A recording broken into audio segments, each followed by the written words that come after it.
굿모닝 YTN 3부 이어갑니다. 2030년 부산 엑스포 유치전 최종 투표가 24시간도 채 남지 않은 가운데 코리아 원팀이 파리 현지에서 막판 총력 유치 활동을 벌이고 있습니다. 5일 머니를 앞세운 사우디의 물량 공세에도 정부 측은 예측이 어려운 박빙 승부라며 마지막 투표 순간까지도 최선을 다하겠다는 입장입니다. 프랑스 파리에서 박광렬 기자가 전해드립니다. 부산에서 레디! 서툰 솜씨지만 제기를 차고 한복 매무새를 만지는 외국인들. 어느새 부산 그리고 대한민국의 매력에 흠뻑 빠집니다. 파리의 상징 에펠탑 인근에선 곳곳에 부산을 새긴 버스가 장외 여론전에 힘을 보탰습니다. 비슷한 시각 부산의 운명을 좌우할 총회장에서는 마지막 리허설이 진행됐습니다. 투표 직전에 있는 PT에서도 BI 회원국들의 마지막 표심을 자극할 수 있는 메시지와 스토리를 진중하게 전개해 나갈 예정입니다. 판세는 여전히 안개 속입니다. 한덕수 총리와 재계 주요 인사 등 코리아 원팀은 분초를 쪼개가며 각국 대표단과 접촉면을 넓혔습니다. 핵심은 첩보전을 뺨칠 정도의 철저한 보안에 달려 있습니다. 구체적으로 어떤 나라인지를 저희들이 말씀을 드리면 사우디는 가만히 있지 않거든요. 물론 페어플레이는 하고 있지만 그래서 그게 어느 시점까지는 밖으로 나가서는 안 된다는 겁니다. 물론 아직 마음을 정하지 못한 국가는 소수라는 분석이 지배적입니다. 하지만 1차 투표에서 3분의 2 득표가 없으면 한 번 더 기회가 주어진다는 점은 우리에겐 또 다른 희망입니다. 사우디발 오일머니에 우리는 과거 한강의 기적 노하우 부각과 대기업의 인프라 지원 등 민간 협력 카드로 맞불을 놓고 있습니다. 한국과 사우디 모두 그야말로 사력을 다하는 모습입니다. 역대 어느 때보다 치열했던 유치전의 결과는 한국 시각 29일 0시 이후 윤곽을 드러낼 전망입니다. 프랑스 파리에서 YTN 박광렬입니다. 국제박람회기구 총회가 하루 앞으로 다가온 가운데 장호진 외교부 1차관은 막상막하의 접전이 예상된다며 마지막까지 최선의 노력을 기울이고 있다고 밝혔습니다. 장 차관은 YTN에 출연해 윤석열 대통령이 총회 장소인 프랑스 파리에서 막판 유치전을 펼치며 마지막에 지지 입장을 전해온 경우도 있었다며 이같이 말했습니다. 세계박람회 개최지 결정을 앞둔 가운데 유치전에 뛰어든 사우디아라비아가 엑스포 유치를 통해 억압적인 석유 수출국이라는 왕국의 평판을 세탁하려는 것이 목표라는 분석이 나왔습니다. 미국 정치 전문 매체 폴리티코는 사우디의 실세인 무함마드 빈 살만 왕세자가 엑스포 개최를 사우디 대외 이미지 개선을 위한 전면적인 개혁의 핵심으로 두고 모든 것을 쏟아붓고 있다고 보도했습니다. 사우디는 변화의 시대, 미래를 내다보는 내일로 함께라는 슬로건을 내세우며 엑스포 유치전에 78억 달러, 약 10조 원 이상을 투입했습니다.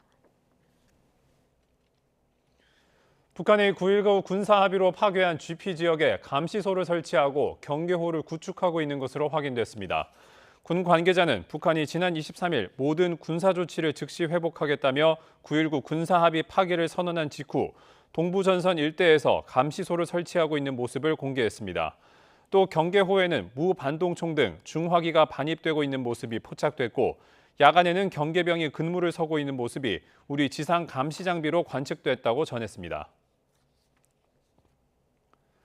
김명수 합참의장이 북한의 추가 도발과 군사조치 복원 수준에 따라 우리 군도 최전방 지역 GP 감시 초소를 복원할 가능성이 있음을 시사했습니다. 김 의장은 어제 취임 후 처음으로 기자들과 만난 자리에서 관련 질문에 이같이 답하고 적의 행동에 달렸다고 말했습니다. 김 의장은 전체적으로 행동하고 신뢰를 깨고 있는 건 북한이라며 대비 태세를 유지하기 위한 기본적인 조치가 이루어질 것이라고 강조했습니다. 지난주 북한이 발사한 군사 정찰 위성 문제를 논의하기 위해 유엔 안보리 회의가 열렸지만 이번에도 빈손으로 끝났습니다. 북한은 탄도미사일 기술이 아니면 투석기로 위성을 날리느냐며 더 뻔뻔한 주장을 이어갔고 우리는 북한이 안보리를 조롱하고 있다고 비판했습니다. 워싱턴 권준기 특파원이 보도합니다. 유엔 사무처는 북한의 이번 위성 발사가 무기 개발 5개년 계획에 따른 것으로 핵무기 개발의 연장선이라고 보고했습니다. 서방 국가들도 탄도미사일 기술을 이용해 위성을 발사한 건 안보리 결의 위반이라고 규탄을 이어갔습니다. 하지만 이번에도 중국과 러시아는 북한의 자위권이라고 주장하며 편을 들었습니다. 한국도 위성 발사를 앞두고 있다는 점을 거론하며 물타기를 시도하기도 했습니다. We learned about Seoul's plans to, at the end of the month, launch their first reconnaissance satellite from America's Vandenberg base. 중국과 러시아의 엄호 속에 북한은 이번 발사를 정당한 우주 개발이라고 강변했습니다. Then I have the question. Is the United States launching its satellite with a balloon or catapult? 미국은 중국과 러시아가 번번이 북한을 옹호하며 안보리를 무력화하고 있다고 지적했습니다. 특히 러시아는 북한으로부터 무기를 공급받고 안보리에서 뒤를 봐주는 특수 관계라고 비판했습니다. They celebrated alongside Kim Jong-un as he showcased his ballistic missile program, a program explicitly prohibited by the Council. 황중국 대사는 이제 북한이 안보리를 조롱하는 수준이라고 개탄했습니다. The DPRK is moving beyond violating the multiple Security Council resolutions to now almost mock the decisions made by the Security Council. 순서에 따라 중국이 의장을 맡은 이번 회의에서는 성명 발표나 결의안 채택은 논의되지도 못했습니다. 미국 국무부는 안보리 제재 대상인 북한과 한국의 위성 발사는 비교 대상이 아니라며 북한은 대북 결의에 따라 모든 탄도미사일 관련 활동이 금지 대상이라는 점을 거듭 확인했습니다. 워싱턴에서 YTN 권준기입니다. 윤석열 대통령이 오늘 용산 대통령실에서 국무회의를 주재하고 지난주 영국, 프랑스 순방 결과와 민생 정책 등을 알릴 계획입니다. 다만 더불어민주당 주도로 일방 처리된 노란봉투법과 방송 3법에 대한 제2요구안, 즉 거부권 행사는 이번 국무회의 안건에 포함되지 않았습니다. 해당 법안은 지난 17일 정부로 이송됐으며 윤 대통령은 15일 이내인 다음 달 2일까지 개정안을 공포하거나 거부권을 행사해야 합니다. 대통령실은 국회 상황을 보며 신중하게 고민하는 시간을 가지겠다고 밝혔는데 다음 달 1일 임시 국무회의를 여는 방안을 염두에 둔 것으로 전해졌습니다. 윤석열 대통령이 국정원장 수뇌부를 전격 교체하면서 본격적인 인사 시즌의 막이 올랐다는 분석이 나옵니다. 총선과 맞물려 대통령실 내부적으로만 수석비서관 6명 가운데 5명이 바뀌고 부처에선 장관 절반가량이 교체될 것으로 보입니다. 강희경 기자가 보도합니다. 윤석열 대통령이 순방에서 돌아온 직후 국정원 수뇌부를 전격 교체한 건 사실상 경질성 인사라는 시각이 많습니다. 내부 인사 등을 둘러싼 잡음이 이어지면서 후임이 정해지기도 전에 국정원장 사표를 수리하는 인적 쇄신 카드를 꺼내든 겁니다. 국정원을 시작으로 총선용 개각의 신호탄도 덩달아 쏘아 올려졌습니다. 대통령실 내부 개편이 먼저 이뤄질 것으로 보입니다.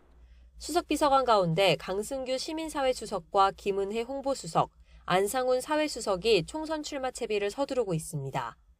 최상목 경제수석은 총선에 나가는 추경호 경제부총리 후임으로 유력하고 이진복 정무수석은 한국거래소 이사장으로 세평에 오르고 있습니다. 전체 수석 6명 가운데 5명이 교체되는 겁니다. 경제수석실 산하에 있는 과학기술비서관실을 수석급으로 승격하는 등 조직 개편도 함께 이루어질 것으로 보여서 다음 주쯤 대통령실 2기 체제가 꾸려질 전망입니다. 이어 부처 개각은 국회의 예산안 심사가 마무리될 다음 주부터 본격화할 것으로 보입니다. 기재부와 국토교통부를 비롯해 전체 19개 부처 가운데 절반 정도를 교체하는 대규모 개각이 될 거란 관측이 나옵니다.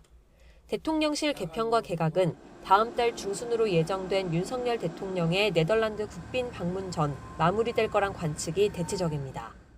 취임 후 처음 있을 이번 대대적 인사에서 윤 대통령 의지대로 외연을 넓히는 데 성공할지 아니면 청문회 등 검증 과정에서 다시 한번 정쟁의 빌미를 제공하는 데 그칠지 다가올 인사 시즌에 관심이 쏠리고 있습니다.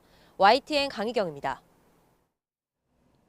최근 행정 전산망이 잇따라 마비되며 국민 불안이 커지는 가운데 이번엔 서울 소방재난본부의 지령 시스템 일부가 한때 먹통됐습니다. 긴급 상황에 전산망이 재기능을 못하면서 1시간 넘게 출동에 차질이 빚어졌습니다. 권준수 기자입니다.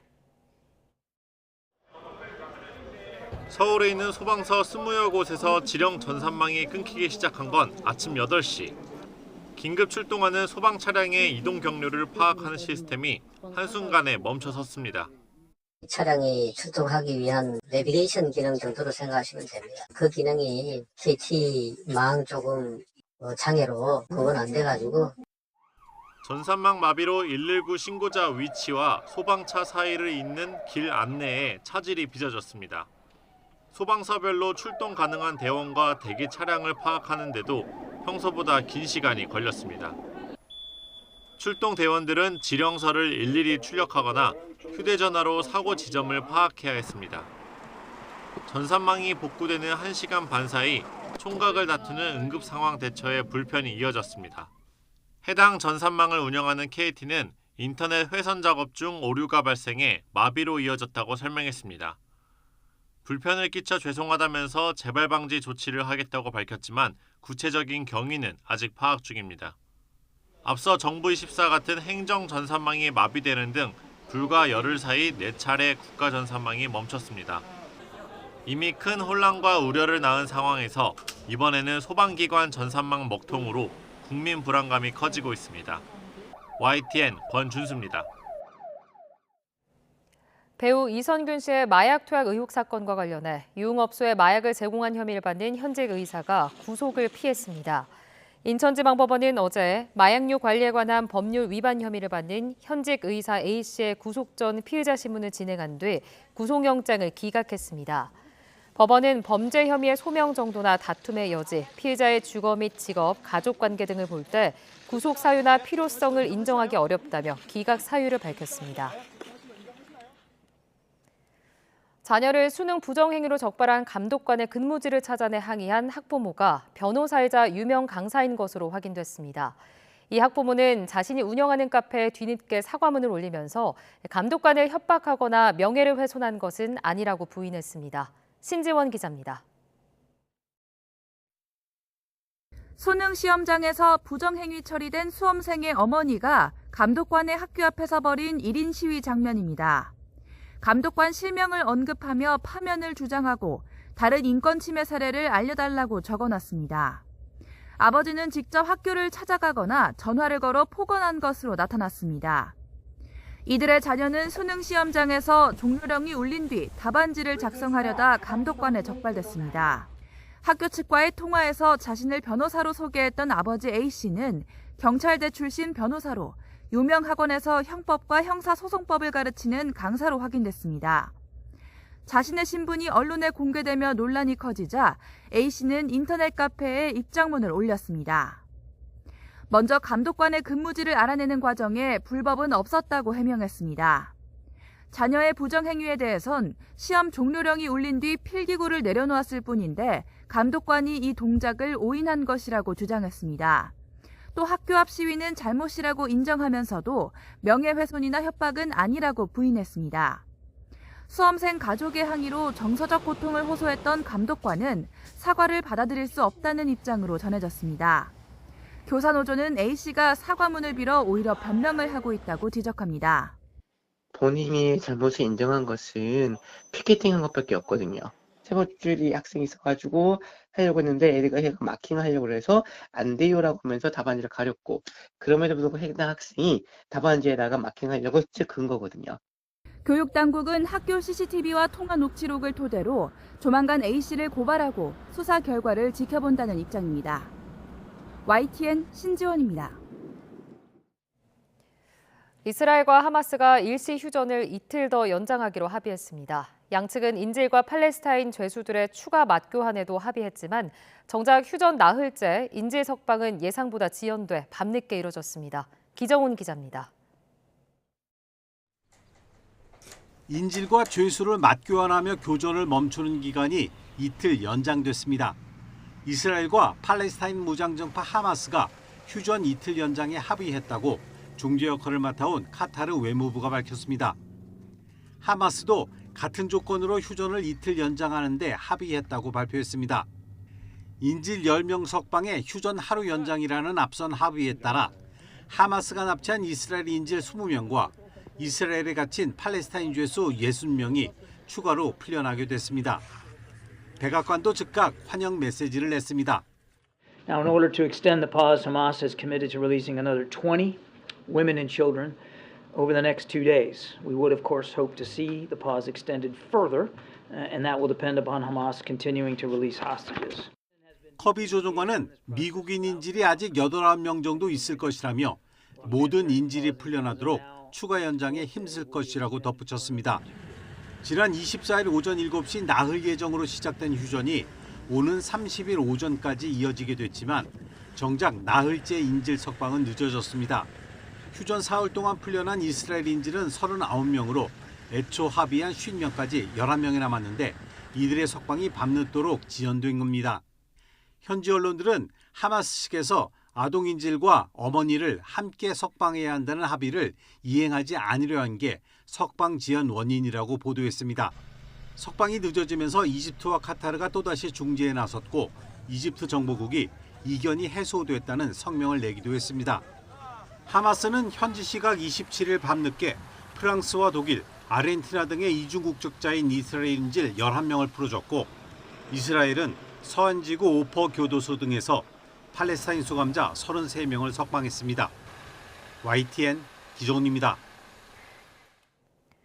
추수감사절 연휴 기간 팔레스타인 출신 미국 대학생 3명에게 총격을 가한 용의자가 경찰에 붙잡혔습니다.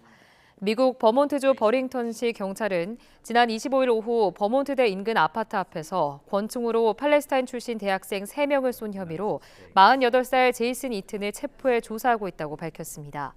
용의자는 팔레스타인 전통 복식을 입고 아랍어로 대화하던 학생들에게 다가가 4발의 총격을 가한 것으로 알려져 증오 범죄 가능성이 제기되고 있습니다.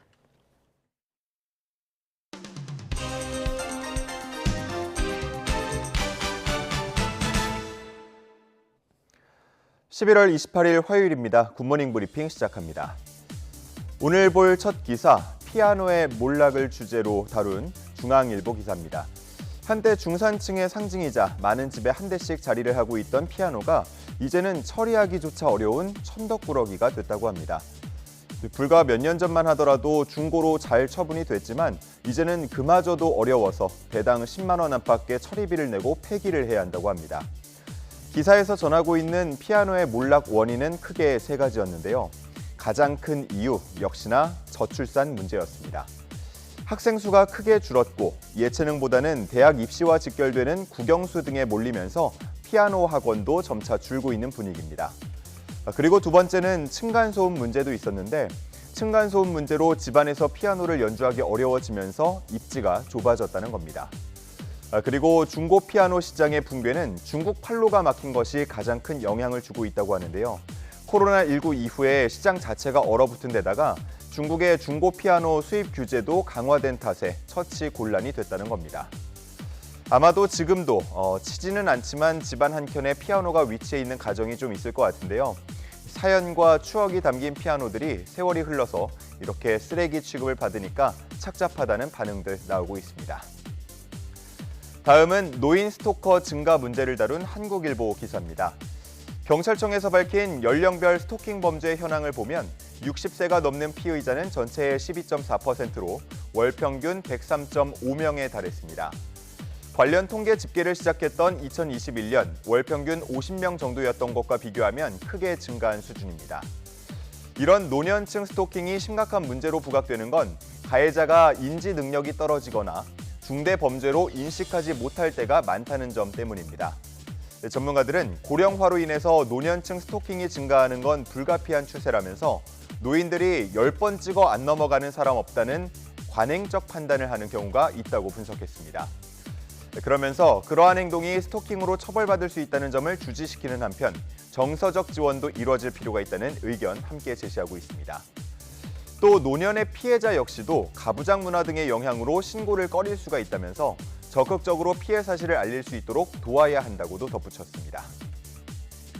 다음은 수산 부산물 재활용 문제를 다룬 기사 보겠습니다. 지금 왼쪽에 사진 3장이 보이는데요. 통영의 굴 작업장에서 채취 작업을 하는 모습부터 그 이후 분쇄 과정, 그리고 파쇄된 굴 껍데기가 처리되지 못하고 그대로 쌓여있는 모습까지 볼 수 있습니다. 이런 굴 무덤은 썩은 냄새를 내뿜고 있는데요. 재활용 방안이 마땅치 않아서 골머리를 앓고 있다고 합니다. 현재 수산 부산물의 재활용률은 20%에 그치는데 연체류를 제외하고는 어류, 갑각류, 폐류의 재활용이 잘 되지 않고 있는 상황입니다. 기사에는 해외 사례도 함께 담겨 있었는데 일본은 굴 껍데기를 플라스틱이나 식품 첨가제, 아스팔트 포장재 제조에 활용하는 방식이 개발되어서 운영되고 있고 아이슬란드에서는 생선 껍질에서 콜라겐을 추출해서 탄산 음료를 만들거나 가죽으로 가공하고 있습니다. 현재 우리 정부도 관련 법을 정비하고 예산을 투입하면서 수산부산물을 재활용하는 방안에 대해서 고민하고 있는데요. 현장에서는 수산부산물의 처리 기한이나 적용 범위를 확대해달라는 요구가 나오고 있습니다. 이런 수산부산물들이 더 새롭게 활용되는 모습을 볼 수 있을지 기대해 보겠습니다. 마지막은 자율주행차에 대한 동아일보 기사 준비했습니다. 무인 택시, 미국에서 행인치고 소방차 막고라는 내용으로 시작합니다. 미국 샌프란시스코는 올해 8월 로봇택시의 24시간 상업 운행을 시작했습니다. 하지만 그 이후에 행인을 치고 또 소방차나 구급차를 방해하는 일들이 벌어지면서 자율주행차에 대한 투자가 급브레이크가 걸렸다고 합니다. 그래프를 보면 작년까지 대규모로 이루어지던 자율주행에 대한 투자가 현재 8분의 1 수준까지 뚝 떨어진 것을 확인할 수 있습니다. 그리고 자율주행차 기술 개발의 선두 그룹으로 꼽히는 GM의 자회사 크루즈가 무인 로봇택시의 운행을 중단한다고 최근 밝히기도 했습니다. 다만 이런 모습이 일시적으로 위축된 것일 뿐 앞으로 계속 시장은 커질 거라고 보는 전망도 함께 나오고 있습니다. 한편 국내에서도 완전 자율주행차 개발에 다소 어려움을 겪고 있는데요. 현대자동차그룹은 당초 예상했던 것보다 다양한 변수를 마주하고 있다면서 아직은 더 시간이 필요하다고 판단한다고 말했습니다. 다만 국토교통부는 2027년 레벨 4 수준의 완전 자율주행 시대 개막을 위해서 단계별 전략을 차질 없이 진행시킨다는 방침을 밝히고 있는데요. 이를 위해서 시범 운행 지구를 15개 시도 24개 지구까지 늘린 상황입니다.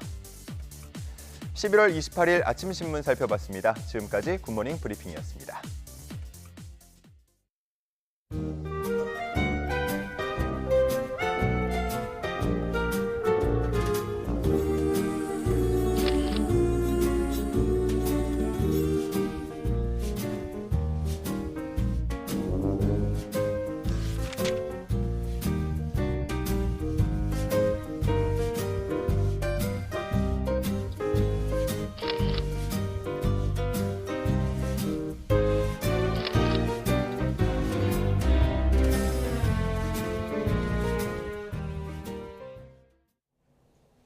한덕수 국무총리는 2030년 엑스포 개최지 결정 전날인 현지 시각 27일 국제박람회기구 총회가 열리는 프랑스 파리에서 각국 대표단을 폭넓게 접촉하며 부산 지지를 호소했습니다. 실제로 투표를 하지 않고서는 판세 예측이 쉽지 않다며 최후까지 민관 합동으로 최선의 노력을 하겠다고 강조했는데요. 발언 직접 들어보시죠.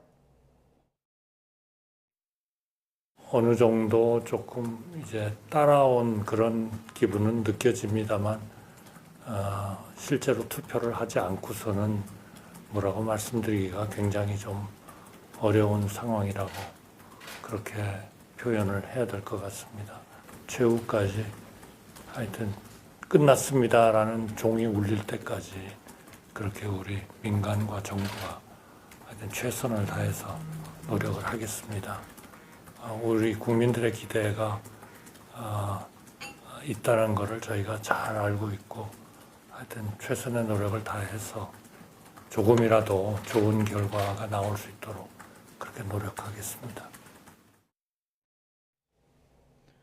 미국의 긴축 종료 기대감에도 불구하고 고금리, 고물가로 인한 내수 부진이 이어지면서 경제 전반에 대한 소비자 심리지수가 넉 달 연속 하락했습니다. 한국은행은 이번 달 소비자 심리지수는 97.2로 지난달 98.1보다 0.9포인트 떨어졌다고 밝혔습니다. 지수는 지난 9월부터 석 달 연속 비관 흐름을 이어가고 있으며 지난 4월 95.1을 기록한 이래 가장 낮은 수치이기도 합니다. 오뚜기가 다음 달부터 카레와 케첩 등 편의점 제품 가격을 올리려던 계획을 철회했습니다. 오뚜기는 지난해부터 누적된 원부자재 가격 부담이 올해까지 이어지면서 다음 달 1일부터 편의점에서 판매하는 24개 제품 가격을 올리려던 계획을 철회했다고 밝혔습니다. 오뚜기는 이번 가격 인상 철회가 정부의 물가 안정 기조와 어려운 경제 상황 속 민생 안정에 동참하고자 내린 결정이라고 설명했습니다. 유튜브 같은 소셜미디어에서 주식 정보를 알려주는 개인 투자자, 이른바 핀플루언서의 영향력이 갈수록 커지고 있습니다. 말 한마디에 관련 종목 주가가 요동쳐 거품 논란이 끊이지 않는 만큼 투자자들의 주의가 필요해 보입니다. 이형원 기자입니다. 오를 여지가 크다며 특정 종목을 추천하고 제가 말했던 것 중에 수백 개의 종목 중에 95%는 다 크게 상승을 했단 말입니다. 증권사가 추천한 종목은 주가가 오히려 내려갔다고 깎아내립니다. 실제로 증권사 애널리스트들이 추천한 2차 종목 샀던 사람들은 마이너스란 말입니다. 모두 SNS에서 주식 투자 정보를 알려주는 이른바 핀플루언서들입니다. 구독자만 수십만 명, 팬덤까지 생길 정도로 인기입니다. 특히 개인 투자자가 최근 5년 새 3배 남짓 급증하면서 핀플루언서 영향력도 덩달아 커졌습니다. 개인 투자자들은 사실은 기관 투자자들보다는 정보가 부족하고 우리나라 증권사 보고서들이 가격 하락이라는 의견들이 거의 나오지 않으면서 이제 정보의 신뢰성에 대한 의혹도 이들이 추천하는 종목마다 개인 투자자들이 몰리면서 일부 종목은 수백 %씩 급등하기도 했습니다. 박 씨가 추천했던 에코프로가 대표적입니다. 문제는 이들 입김이 커지면서 각종 위법 논란이 불거지고 있다는 점입니다. 실제로 자신이 임원으로 겸직한 회사 종목을 추천해 금융당국 조사를 받는가 하면 미리 사둔 종목을 추천하면서 50억 원대 부당이득을 챙긴 혐의로 재판에 넘겨진 경우도 있습니다. 유명 핀플루언서들이 그런 유명사라든가 영향력을 이용해서 서민을 기만하고 약탈적으로 저지른 범죄 건들이 2-3건 정도 저희가 포착을 해서 그거에 대해서 지금 조사가 진행 중이고. 금융당국이 주가 거품을 키운 뒤 차익을 챙긴 일부 핀플루언서를 겨냥하고 나선 가운데 전문가들도 정확한 기업 분석 없이 이들의 추천만 믿고 투자하면 손해를 볼 수 있다고 주의를 당부했습니다. YTN 이영훈입니다.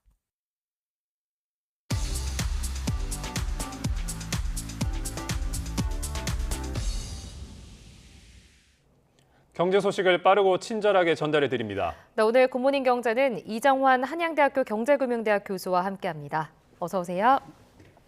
교수님, 오늘 인구 감소 얘기부터 좀 해보겠습니다. 어제 통계청에서 청년 인구 전망을 내놨습니다.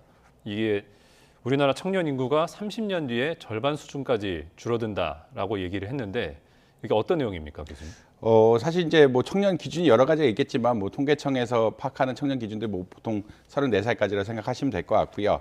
근데 2000년에는 이 구간에 대한 인구가 1280만 명이었는데 2050년에는 520만 명 수준까지 떨어질 것이다라는 그런 이야기를 하고 있습니다. 사실 이것은 너무나 당연한데요. 2002년에 사실 출생아 수가 50만 명이 깨졌고요. 그게 40만 명대로 내려갔고 2012년에 45만 명대가 깨집니다. 2017년에 30만대로 내려가고 2020년쯤에는 20만 명대로 내려가서 작년 24만 명이라는 수준이죠. 그러니까 20년 사이에 사실은 그 청년 인구가, 청년 출생아 수가 반절이 됐기 때문에 이 청년 비중 역시 반절이 될 수밖에 없는 이런 당연한 상황이 발생했다라고 보시면 될 것 같습니다. 결국은 출생아가 계속 줄고 있고 이것이 향후 지속적으로 보면은 이 출생아가 준 것이 20년 뒤면 청년들이기 때문에 이 청년들이 줄어들 수밖에 없는 이런 상황들이 발생하고 있지 않느냐. 결국은 청년 세대의 인구가 준 것은 출생아가 준 것이고 출생아가 본격적으로 줄기 시작한 것이 2002년부터라고 보통 생각을 하기 때문에 이 효과가 이거에 축차적으로 누적된 효과가 이제 반영되고 있다라고 아마 이해하시면 될 것 같습니다.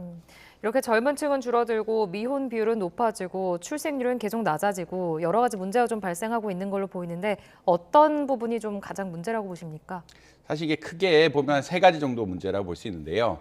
정부 입장에서는 재정 위기가 가장 큽니다. 청년층이 줄어든다는 것은 향후 장년층도 줄어든다는 이야기거든요. 이게 결국은 인구란 것, 사람이란 것이 계속 나이가 들어가는 것이고요. 이 동년배들이 줄어들고 있고 동년배들이 줄어든다는 것은 동년배들이 처음에는 청소년이었다가 청년이었다가 장년이었다 이렇게 결국 순차적으로 가는데 지금 우리나라 상황에서는 초고령화 이야기를 많이 하죠. 노년층이 계속 늘어나고 있는데 청년층이 줄어들고 있다. 이것은 재정에 굉장히 부담입니다.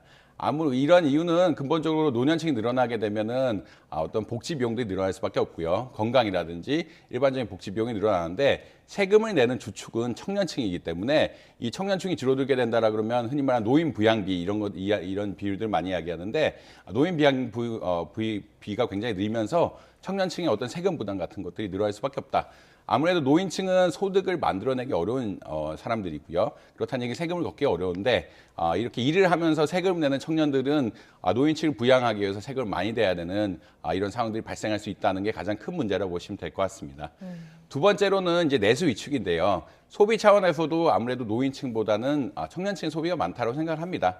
아무래도 청년층은 또 육아 같은 문제들이 같이 결부가 되면서 육아에 대한 비용, 교육비 같은 것들이 쓰고 집도 사야 되고 여러 가지 소비들이 활성화되는 시기인데 청년, 장년 이렇게 노령화 지속되면 될수록 국내 내수가 줄어들게 되면서 서비스 산업의 위축이 가장 위험하게 생각이 된다라고 많이 보고 있습니다. 그다음에 마지막으로 중요한 것은 인력 자원의 문제인데 지금 예전에 이제 50만 명 세대하고 지금 25만 명, 24만 명 세대랑 비교해 보면은 사실 최근에 필요한 인재들은 스템 인재라고 이야기하죠. 그러니까 과학 인재들 그리고 수학, 뭐 통계학, 뭐 이런 것들 잘하는 인재들이 굉장히 많이 필요한데 이 인재들의 풀이 줄어들 수밖에 없습니다. 결국 사람의 재능들이라는 것은 어느 정도는 정해져 있고 자기 하고 싶은 일들이 정해졌는데 인구가 반으로 됐다는 얘기는 이쪽 과학 인재들이 반으로 줄어들 가능성이 굉장히 높다라는 이야기로 보면 될 것 같고요. 그 말은 사실은 지금 내용상으로는 기술 개발이 점차 어려워지기 때문에 과학 인구에 대한 수요는 굉장히 늘어나고 있다라고 하는데 이 분야로 갈 수 있는 인력 자원이 너무 줄어들고 있다. 이 분야로 갈 수 있는 인력 자원이 줄어든다는 얘기는 우리나라가 강조하고 있는 제조업의 어떤 기술 성과, 기술 개발 같은 게 떨어질 수 있고 이 기술 개발가 떨어지게 되면은 경제 성장력에 또 경제 성장에 부정적인 영향을 미칠 수 있는 이런 상황이 발생한다고 보시면 될 것 같습니다. 이 상황이 근데 쉽게 나아지진 않을 것으로 보입니다. 이 청년층 5명 가운데 4명이 미혼이다. 이런 통계도 있던데요, 교수님. 일단은 우리나라 이제 결혼 시기가 늦어진 감이 있습니다. 뭐 예전에는 20대에 결혼한 게 뭐 일반적이었다면 30대, 30대 후반까지 늦춰진 감이 있는데 그런 거를 차지하고라도 사실은 청년층 자체가 어떻게 보면 결혼을 안 하고 그다음에 애를 안 낳고 출산율이 떨어진다는 이야기를 많이 하죠. 이런 뭐 환경들이 좀 조성돼 있다라고 아마 보시면 될 것 같고요. 근본적인 원인으로는 아무래도 이제 비용이 비싸졌다라고 보실 수 있을 것 같습니다. 아무래도 우리나라는 삼면이 바다기 때문에 농산물 그리고 토지가 좋기 때문에 기본적으로 식료품 가격이 비싸고요. 그다음에 경쟁적인 나라이기 때문에 교육비가 비쌉니다. 땅이 한정적이고 이제 투기 같은 것들에 따라서 부동산 가격이 역시 굉장히 비싸거든요. 그리고 의식주가 전반적으로 비싸지게 된 상황. 그다음에 예전에는 인건비가 싸서 서비스 물가는 쌌는데 서비스 물가가 쌌다는 것은 뭐 미용이라든지 다른 물가는 싸서 어떻게 보면 생활이 유지가 됐는데 그 분야 역시 지금 최근 뭐 최저임금 상승 등으로 인해서 그리고 인플레이션 등에 따라서 비용이 굉장히 많이 올라갔죠. 이렇게 고비용이 된 상황에서 청년들이 자식들이 낳으려 그러면 어마어마한 비용들을 기대를 해야 되고 그리고 이게 또 성공을 보장하는 것들이 아니기 때문에 굉장히 어려움을 겪고 있다라고 뭐 일단은 생각할 수 있습니다. 두 번째로는 우리나라 뭐 중산층 붕괴라는 이야기를 많이 하는데 사실 이제 출산이라든 이런 거에서 중심은 가족이 될 수밖에 없고요. 결국 가족이 일반적으로는 뭐 가족이 이루어지지 않으면 출산이 어려운 상황이기 때문에 근데 이제 중산층 문화가 가족 문화를 이끌고 그다음에 보통 중산층의 경우에는 자기의 어떤 성과라든지 그리고 자녀 세대의 어떤 미래 성과를 기대하면서 이루어진 이런 문화들이 있었는데 이런 중산층 문화 자체가 어떻게 보면은 좀 해체됐다고 봐야죠. 이제 1인 세대가 늘어나게 되고 가족에 대한 어떤 이해 그리고 사실 사회 환경 자체가 어떻게 보면은 계층 사다리를 이야기하는데 계층 사다리 같은 것들이 붕괴되면서 사회가 사회적 모빌리티가 좀 떨어지는 이런 상황들이 발생하게 되었습니다. 그렇다는 이야기는 결국 어떤 거냐면 중산층이 중심이 돼야 결국 출산율이 늘어나게 되고 출산이 늘어나면서 다음 세대들이 많이 늘어나는데 그러한 어떤 메커니즘들이 지금 최근 2010년 이후에 많이 깨져나가고 있다. 결국 고비용과 이런 중산층 문화의 어떤 해체 이런 것들이 아마 앞으로도 출산율에 대한 부정적인 전망 그리고 청년 인구에 대한 부정적인 전망을 이끄는 그런 단초라고 보시면 될 것 같습니다. 굉장히 지금 큰 사안이라고 지금 저는 보여지는데 지금까지 정부가 많은 돈을 들여서 이렇게 인구 감소 문제를 좀 해결하려고 노력을 했잖아요. 하지만 인구 정책 관련해서 여전히 좀 답보 상태라고 보입니다. 이렇게 상황이 계속 나아지지 않는 이유 어디에서 좀 보십니까? 사실 이제 여러 가지 이유가 있을 텐데 이거는 뭐 왜 이게 안 나오냐는 해법에 대해서는 굉장히 뭐 다양한 의견들이 있고 뭐 이건 전적으로 개인적인 견해라고 할 수 있는데 아까 말씀드린 어떤 문제의 포인트와 연결이 좀 깊다라고 보시면 될 것 같습니다.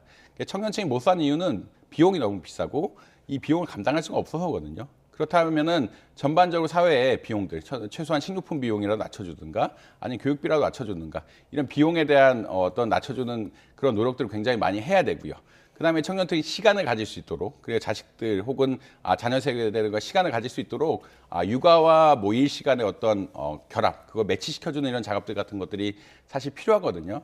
결국은 고비용 사회에서는 아무래도 청년층 애를 낳기가, 그러니까 출산을 하기가 사실 굉장히 어렵습니다. 그걸 누구한테 이제 강요하기도 어렵고 미래의 비용이 예상이 되는데, 그리고 이 내 소득 갖고는 이 비용을 만족시킬 수 없는 상황이 되는데, 이런 고비용 사태를 지속적으로 가져가게 된다라 그러면 아무래도 어렵다. 그러니까 사실 지금 내린 처방들이 개인적으로 보면은 뭐 각각 분해가 돼서 각각 어떻게 보면은 항목별로 이렇게 제한이 왔다라 그러면 우리가 전체적으로 지금 우리나라 사회가 너무 고비용이 됐고, 이런 고비용을 줄이지 않는다라면 청년층이 결혼 안 하고 혹은 결혼해도 자식을 가질 수 없는 이런 상황들이 전제가 됐다라는 것들 하에서 이런 비용 자체를 축소시키는 노력들을 좀 해야 되는 상황이 아닌가.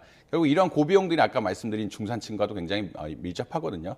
그러니까 소득이 비슷하더라도 생활 물가가 너무 올라가면서 생활이 팍팍해지고 중산층 문화, 가족 문화를 향유하기 어려운 이런 상황들이 됐기 때문에 이런 전반적으로 비용을 낮춰주는, 그러니까 시스템 전반적으로 비용을 낮춰주는 이런 역할들을 아마 해야 되지 않을까 이렇게 생각을 하고 있습니다. 교수님, 그런데 좀 개인적으로 좀 궁금한 부분이 이 정부 정책 관련해서 궁금한 점이 청년이라는 기준도 좀 이제는 사회적 변화에 맞춰서 바뀌어야 되는 거 아닌가. 이게 지금 34세까지잖아요. 이게 가령 뭐 청년 정책을 생각할 때 아무래도 수요 대상자가 줄어든다면 청년 예산 역시 줄어들 수 있고, 뭐 이에 대한 문제들은 없는지 개인적으로 좀 어떻게 생각하십니까? 그래서 이제 34살이라는 기준이 조금 뭐 애매하다, 그러니까 좀 올려야 된다는 의견들 사실 많이 나오고 있습니다. 근데 이 기준을 바탕해서 앵커님이 말씀하신 것처럼 복지제도, 청년에 대한 복지제도들이 정해져 있고, 그럼 35살은 어떻게 할 것이냐? 뭐 34살하고 별 차이가 없는데, 이런 문제는 계속 지속되는 문제긴 한데요. 사실 그래서 이제 이거를 40살까지 늘리자는 논의는 굉장히 많이 나오고 있습니다. 너무 아까 말씀드린 대로 미혼의 어떤 비율 같은 것들, 이런 것이 40살까지 굉장히 높기 때문에 이걸 노려야 된다는 이야기는 있는데, 아마 결국은 재정 문제와 연관이 있고 복지 문제와 연관이 있는데, 조금 더 탄력적으로 늘리면서 실체를 파악하는 것이 이제 아마 중요한 시점이 되지 않았냐. 저는 뭐 개인적으로 40세까지 늘리는 것에 대해 긍정적으로 보고 있고요. 왜냐하면 이제 청년 문제가 34세에 국한된 문제들이 아니라 결국 40세까지 가서 이제 결혼하느냐 마느냐까지의 문제, 그리고 가정을 이루느냐 마느냐까지의 문제까지 번져 있기 때문에 그걸 좀 포괄적으로 한번 분석할 필요는 있다. 그래서 조금 적어도 보조 지표라도 만들면서 40세까지 하면 어떤 기준이 나오는지, 어떤 결과가 나오는지 분석할 필요성은 있다라고 보시면 될 것 같습니다. 네, 알겠습니다. 이제 다음 주제로 좀 넘어가 보겠습니다, 교수님. 이제 주식시장 얘기를 좀 해볼 텐데, 어제 관심을 좀 끈 종목이 있었습니다. 대상홀딩스라고. 이게 이른바 한동훈 법무부 장관 테마주로 묶여서 이게 크게 올랐단 말이죠. 그런데 이게 사실 연관성 자체도 명확치 않고 주가나 뭐 기업 가치랑도 명확해 보이지 않아요. 그 관계가. 이게 어떤 상황이고 어떤 현상이고 좀 어떤 점을 투자할 때 유의를 해야 될지 좀 말씀 부탁드립니다. 일단 이런 주식들 테마주라고 하고요. 테마주 중에 정치 테마주라고 이야기합니다. 테마주의 반대말은 우리가 가치평가에 따른 어떤 가치평가에 의한 주식 투자라고 볼 수 있고요. 가치평가에 대한 주식 의사는 이제 시장이라든지 미래 현금 흐름이라든지 미래 시장 어떤 금리 상황들을 계산해서 주식 가치 평가하고 이게 고평가됐다 저평가됐다를 보는 게 이른바 가치 투자라고 이야기하는데, 이쪽 테마 투자는 전혀 다르죠. 테마 투자는 뉴스에 기반을 해서 이게 지금 한동훈 장관하고 이정재 배우가 사실 식사를 한 사진이 인터넷에 공개가 되자마자 어떻게 보면은 이정재 배우와 관련이 깊은 이제 대상이란 기업, 결국 신용품을 만드는 기업인데 대상만 굉장히 많이 올랐거든요. CJ 이런 데는 전혀 안 오르고 대상만 굉장히 많이 올라서 이게 한동훈 장관 테마주라는 이야기를 굉장히 많이 합니다. 그렇다는 이야기는 어떤 거냐? 결국은 특별한 개연성이 없네요. 우리가 보통 주식을 평가할 때는 펀더멘털한 기법이라고 해서 미래 현금 흐름, 할인율 이런 것들, 결국은 얼마 이자율 이런 것들을 계산해서 주식 가치를 계산해야 되는데, 어느 누군가 장관하고 누군가 정치권의 누군가가 친하다. 그리고 만약 정치권의 누군가가 국회의원이 된다 그러면 막연하게, 굉장히 막연하게 혜택을 받을 거라는 이런 상황 속에서 주가 오르는 것을 정치 테마주라고 이야기하고 있고요. 이런 정치 테마주들은 사실 뉴스에 기반을 하기 때문에, 그러니까 우리가 좋은 것들은 현금 흐름, 올해 수익이 좋았다. 그리고 내가 내년에 수익을 예전의 기대보다 많이 올렸다라는 이런 바탕으로 해서 주가가 오르게 되면은 정상적으로 주가가 오른 건데, 사실 특정 정치인이 어떤 국회의원이 된다든지 정권을 잡는다든지 이런 것에 따라서 오르게 되는 주식들은 보통 끝이 안 좋다라고 이야기합니다. 그러니까 이것들을 뭐 분석한 여러 가지 분석들이 있는데, 최근 뭐 자본시장연구원에서 분석한 뭐 자료에 따르면 뭐 대선에 보면 정치 테마주들이 많죠. 정치 테마주들이 많은데 이미 대선 전에 주가가 한번 올랐다가 다 빠진다라고 이야기하고 있거든요. 그 말은 결국은 이제 뭐 뉴스 같은 것들이 이러한 주식들의 흐름을 계속 끌고 가면서 우리가 사실은 그러니까 수요에 의한 가격 상승, 우리가 실제 가치 평가에 의한 가치 상승이 아니라 수요에 의한 가치 상승이 올라가면서 좀 문제가 되고 있다. 또 특히나 이제 최근에 공매도 전면 금지 때문에 어떤 이런 뉴스에 따라서 그리고 수급에 따라서 올라가는 주식에 대해서 가격을 낮추는 기능들이 조금 완화가 된 상태라서 어떤 뭐 이런 테마주들이 활동한 개연성은 조금 높아진 상황이다라고 보시면 될 것 같습니다. 그런데 이렇게 한동훈 장관 테마주가 부각되는 와중에 뭐 이재명 대표 테마주나 다른 정치 테마주는 좀 부진한 양상도 보였잖아요. 그런데 이런 게 어떻게 좀 연결되는지 궁금한데, 정치 테마주가 결국에는 실제 당사자와는 연결이 없다고 봐야 되겠죠? 결국은 이게 사람들이 의심을 굉장히 많이 합니다. 어디서부터 이런 것들이 왔냐는 의심을 굉장히 많이 하는데, 보통 찌라시 같은, 그러니까 이제 보통 펀더멘탈한 뉴스란 것은 회사의 재무제표라든지 사업보고서 이런 것들이 발표가 되면서 그냥 말하는 IR이라고, 기업의 IR을 하면서 우리가 IR에 대한 정보를 가지고 미래가 어떻게 될 것이, 또 반도체 산업이라면 반도체 시장이 어떻게 될지 예측해서 하는 것인데, 이런 것들은 보통 뉴스가 찌라시발 뉴스라고 막 이렇게 쓰면 안 되지만 소문이죠. 일종의 소문들이 이런 뉴스들을 만들면서 주가를 부양하는 이런 경향들이 있습니다. 특히나 이런 것들이 단타로 보통 이어지고, 잠깐 올라갔다가 뉴스가 올라가면은 될 것 같아, 뭐 또 특정 상황이 된다라고 하면은 급하게 올라가 또 급하게 떨어지는 이런 경향들이 있으면서 사실 주가가 굉장히 혼탁하다. 그러니까 우리가 숫자로 된 것들은 우리가 정확한 뉴스라고 하고, 그렇지만 이런 뉴스, 관계 이런 것들에 대해서는 사실 굉장히 불투명한 뉴스거든요. 특히나 정치인들하고는, 그러니까 이게 정책 관련성이 있고 정치 관련성이 있는데, 예를 들어서 원전에 투자하겠다 해서 정부가 원전에 투자한 정책을 발표했다라고 해서 했기 때문에 이제 원전 주식 오르는 건 이해가 가는데, 정치인과 어떤 굉장히 낮은 관계, 굉장히 얕은 관계에 따라서 오른다. 이건 건 사실은 시장의 불투명한 요소라고 보시면 될 것 같고, 특히나 우리나라는 개인 투자자들이 많기 때문에 이런 소문에 따라 투자하는 경우도 많거든요. 사실 어제 뭐 뉴스 나온 것 중에 어떤 뭐 그러니까 한동훈 장관이 청주에 나올 가능성이 있어서 청주에 본사가 있는 기업들이 주가가 올라간다. 이런 뉴스도 나오는데 결국은 논리적 개연성이 별로 없습니다. 그러니까 뉴스만 보고 사람들이 올라간다라는 거 보고 이때 사서 내 수익을 내야지라는 이런 논리가 성립이 되기 때문에 굉장히 위험한 투자인 거는 사실 맞다라고 보시면 될 것 같습니다. 네, 알겠습니다. 마지막으로 해외 증시도 좀 짚어보겠습니다. 이 미국의 소비가 여전히 탄탄하다는 그 지표가 이 블랙 프라이데이나 이번 사이버 먼데이 기간 통해서 좀 보여졌는데, 주가는 하락했어요. 여기에 대해서 설명 좀 해주시죠. 일단은 소비를 보면은 이제 블랙 프라이데이 온라인 소비가 작년보다 한 7.5% 늘었다라는 이야기를 하고 있습니다. 근데 이제 뭐 거시경제학자들이 보기에는 최근에 미국 사람들이 저축한 초과 저축이라고 이야기하죠. 일반적으로 이제 코로나19 기간에 소비를 못하고 저축한 돈이 있는데 이것들은 거의 다 소진됐다라고 이야기하고 있거든요. 결국 이번이 이제 마지막 소비냐 아니면 더 이어질 것이냐에 대해서 사실 좀 갑론을박이 있는 것이 사실입니다. 그러니까 거시적인 지표로 봤을 때는 저축률 같은 것들을 보는데, 저축의 양이라든지 이런 것들을 보는데 이런 초과 저축의 양이 줄어들고 있는데 소비가 늘어난 건 또 맞다. 이것들을 어떻게 해석해야 되느냐인데, 이제 마지막에 돈이 모였으니까 쓰자라고 봐야 되는 건지, 이게 앞으로도 또 지속이 돼야 되는 건지에 대해서는 사실 두 지표가 다른 방향을 가리고 있기 때문에 조금 상황을 봐야 되는 것이 아니냐. 그러니까 초과 저축도 많고 소비가 늘어나게 되면은 아무래도 이게 앞으로도 소비가 늘어날 것이라고 생각을 하는데 지금 그런 상황은 아니다. 그래서 이게 깜짝인지 그리고 지속을 가진 건지는 좀 분석을 해봐야 될 것 같고요. 주식시장 역시 지금 사실 4주간 굉장히 많이 올랐고 이것을 일종의 뭐 깜짝 뉴스로 해석을 하고 있기 때문에 주식이 좀 보합세다. 그리고 이번 주에는 뭐 개인 소비 지출 같은 실제 소비 지출 지표가 나오면서 보다 정확한 어떤 우리가 정보를 가질 수가 있기 때문에 주식시장에서 어떻게 보면 조금 그러니까 이런 것들을 기다리는 상황이라고 보시면 될 것 같습니다. 네, 알겠습니다. 오늘 굿모닝 경제는 여기까지 듣겠습니다. 지금까지 이정환 교수와 함께했습니다. 교수님 고맙습니다. 고맙습니다.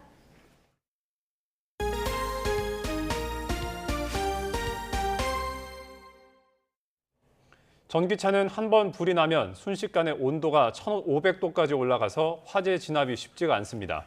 전기차 화재 진압을 위해 다양한 방법들이 개발되고 있는데 정부도 배터리 인증제 도입을 검토하는 등 대책 마련에 나섰습니다. 안동준 기자입니다.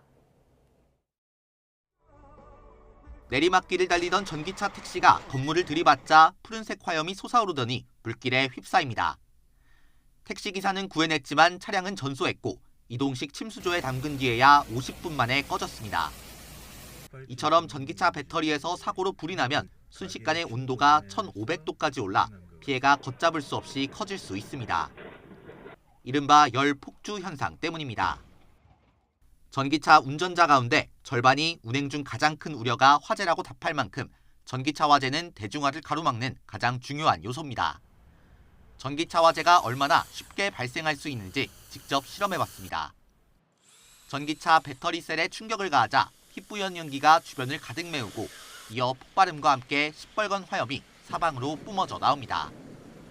배터리 셀 5개를 합쳐 실험한 결과인데 많게는 수백 개가 탑재된 전기차에서는 더 큰 폭발과 화재가 발생할 수 있습니다. 일반 소화기로 진압이 쉽지 않은 전기차 화재엔 이동식 침수조와 차량용 질식 소화포가 사용됩니다. 여기에 초기 진압이 쉽도록 불이 잘 붙지 않는 방제액 등 다양한 제품들도 개발되고 있습니다. 일반적인 종이에 불을 붙이면 이렇게 쉽게 타오르지만 방제액을 묻힌 종이에 불을 붙여보면 쉽게 불이 붙지 않습니다. 단시간 내에 효과 빠르게 소화할 수 있는 그런 장점을 가지고 있고요. 또 배터리 화재뿐이 아니라 일반 화재에서도 초기 화재가 일어났을 때 신속하게 대응할 수 있는 전기차 화재를 진압할 수 있는 다양한 제품들이 상용화되고 있지만 근본적인 화재 예방법은 배터리의 안전성을 담보하는 것. 이를 위해 정부는 안전기준에 미흡한 배터리를 걸러내기 위해 배터리 인증제 도입을 검토하는 등 다양한 대책을 내놓고 있습니다. YTN 안동준입니다. 수도권에서 이른바 무자본 갭 투자 방식으로 빌라를 매입해 임차인으로부터 140억 원대 전세 보증금을 가로챈 일당이 검찰에 넘겨졌습니다. 경기 김포경찰서는 어제 사기 혐의를 받는 부동산 업체 대표 40대 A씨 등 7명을 구속해 송치했습니다. A씨 등은 지난 2020년 7월부터 이듬해 말까지 서울과 인천, 경기도 등 수도권 일대에서 빌라 370여 채를 사들인 뒤 세입자 60여 명의 보증금을 가로챈 혐의를 받습니다. 웹툰 작가 주호민 씨의 아들을 정서적으로 학대한 혐의로 재판에 넘겨진 특수교사의 2시간 반 분량 녹음 파일이 법정에서 공개됐습니다. 녹취록에 담긴 특수교사의 발언들이 아동학대에 해당하는지에 대한 재판부의 판단이 주목됩니다. 임혜진 기자입니다. 자폐 진단을 받은 웹툰 작가 주호민 씨의 아들을 정서적으로 학대한 혐의로 기소된 특수교사에 대한 4번째 재판이 열렸습니다.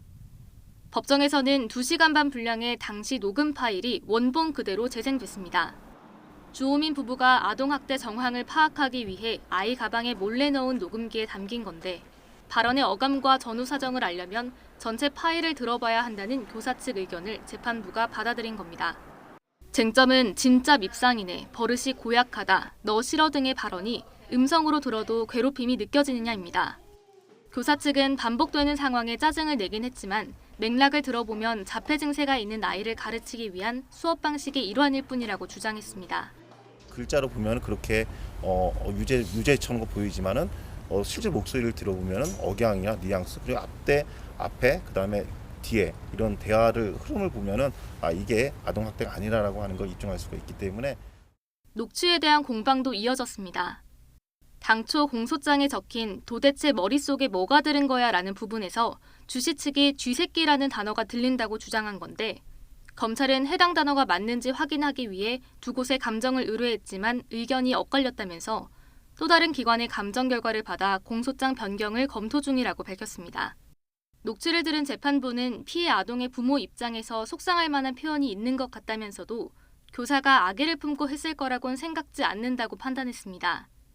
지난 재판의 쟁점이었던 녹음 파일에 대한 증거 능력에 대해선 1심 선고 때 함께 판단하겠다는 방침입니다. 이런 가운데 앞서 주호민 측은 교사의 선처를 위해 탄원서를 낼 것이라고 입장을 밝혔으나 얼마 뒤 교사에게 유죄를 선고해달라는 의견서를 법원에 제출했습니다. 또 교사와 학부모들이 계속해서 서로의 입장을 담은 탄원서를 제출하고 있어서 논란은 한동안 이어질 것으로 보입니다. 다음 달 18일 재판에선 해당 교사의 발언을 아동학대로 판단한 용인시청 공무원에 대한 증인 신문이 이뤄질 예정입니다. YTN 임혜진입니다. 또래를 성폭행하거나 협박하고 성매매까지 시킨 10대 일당이 구속 상태로 재판에 넘겨졌습니다. 수원지방검찰청 안양지청은 지난 24일 청소년 성보호법 위반 등의 혐의로 10대 피해자 2명을 구속 기소했습니다. 이들은 지난해 8월부터 11월 사이 경기 안양시에서 동네에서 알고 지내던 또래 여성 청소년 3명을 수차례 성폭행한 혐의를 받습니다. 이들은 또 피해 청소년들의 신체를 촬영한 영상이나 실제 존재하지 않는 빚을 갚으라고 협박해 수십 차례 성매매를 시킨 혐의도 받습니다. 어젯밤 9시 10분쯤 전북 순창군 인계면에 있는 주택에서 불이 났습니다. 집안에 있던 50대 부부가 대피해 다친 사람은 없었지만 주택이 모두 불에 타 소방서 추산 7,400만 원의 재산 피해가 났습니다.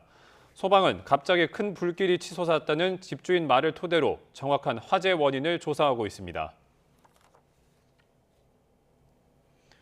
겨울철을 맞아 중국에서 어린이를 중심으로 폐렴 등 호흡기 질환 환자가 늘고 있습니다. 코로나19 대유행을 겪으면서 면역력이 떨어져 바이러스에 취약해진 것이 주된 이유라는 분석입니다. 류재복 기자의 보도입니다. 베이징의 어린이 병원 대기실이 말 그대로 인산인해를 이뤘습니다. 진료를 받기 위해 환자들이 몰렸기 때문입니다. 지난 여름부터 늘기 시작한 호흡기 질환은 겨울 들어 어린이를 중심으로 기승을 부리고 있습니다. 병원들도 의료 인력을 대폭 늘렸지만 환자가 너무 몰려 검사와 진료에 애를 먹고 있습니다. 秋冬季呼吸道感染的高发期，包括肺炎支原体活跃的呼吸道感染的那个占比，大概在我们全部门诊量的40%左右。 영유아들은 리노바이러스, 어린이는 마이코플라즈마 폐렴 등 나이대별로 유행하는 감염병도 다양합니다. 여기에 독감까지 겹치는 등 다양한 호흡기 병원체가 중첩하면서 질병이 확산하고 있습니다. 전문가들은 면역 격차를 유행의 원인으로 꼽고 있습니다. 코로나19 대유행 때 사회적 접촉이 줄면서 호흡기 감염이 함께 감소했는데 이 때문에 바이러스 면역력까지 떨어졌다는 것입니다. 특히 코로나19 기간에 태어난 아이들은 상대적으로 병원균에 덜 노출돼 면역 격차가 커졌습니다. This year, as we been suffering and going through the COVID-19, a lot of people actually did not have much infection during the previous 3 years. 중국 정부는 유행 정점이 1, 2주가량 더 이어질 수 있다며 새해가 되면 집단 면역을 얻을 것이라고 내다봤습니다. YTN 유재복입니다. 하루 사이 기온이 널뛰게 하는 요즘입니다. 추위가 주춤했던 어제와 달리 오늘은 다시 영하권 추위가 찾아왔는데요. 현재 서울 기온은 영하 0.3도로 어제 아침보다 5도가량 낮고요. 체감 온도는 영하 3.6도까지 떨어졌습니다. 낮에도 서울 기온 영상 3도까지 오르는데 그치면서 종일 춥게 느껴지겠습니다. 나오실 때는 따뜻한 겨울 외투와 보온용품도 꼭 챙겨주시기 바랍니다. 오늘 전국 하늘 대체로 흐린 가운데 제주도는 오전까지 5mm 미만의 비나 1에서 3cm의 눈이 조금 더 내리겠습니다. 내륙에도 한때 약한 빗방울이나 눈발이 날리는 곳이 있겠는데요. 추위 속에 내린 비나 눈이 얼어붙어 도로 곳곳이 무척 미끄러울 것으로 보입니다. 교통 안전에 주의해 주시기 바랍니다. 오늘 아침 찬 공기가 먼저 유입된 중부지방의 기온이 영하권으로 떨어졌습니다. 현재 서울은 영하 0.3도, 대관령은 영하 3.5도로 어제보다 2에서 5도가량 낮고요. 남부지방은 광주 6.4도, 대구 6.6도 등 어제와 비슷합니다. 낮에도 전국적으로 기온이 크게 오르지 못하겠습니다. 서울 낮 기온 3도, 청주 5도, 광주 8도 등 어제보다 3에서 7도가량 낮겠습니다. 추위의 기세는 점점 더 강해집니다. 11월의 마지막 날인 목요일 서울 아침 기온이 영하 7도까지 떨어지겠고요. 추위 속 서해안을 중심으로는 비나 눈이 자주 내릴 전망입니다. 오늘 전국적으로 바람이 무척 강하겠습니다. 특히 강원 영동은 강풍주의보에 건조주의보도 발효 중이니까요. 시설물 관리와 화재 예방에 각별히 신경 써주시기 바랍니다. 지금까지 YTN 홍나실입니다. 굿모닝 YTN 마칩니다. 잠시 후 뉴스라이더가 방송됩니다. 시청해주신 여러분 고맙습니다.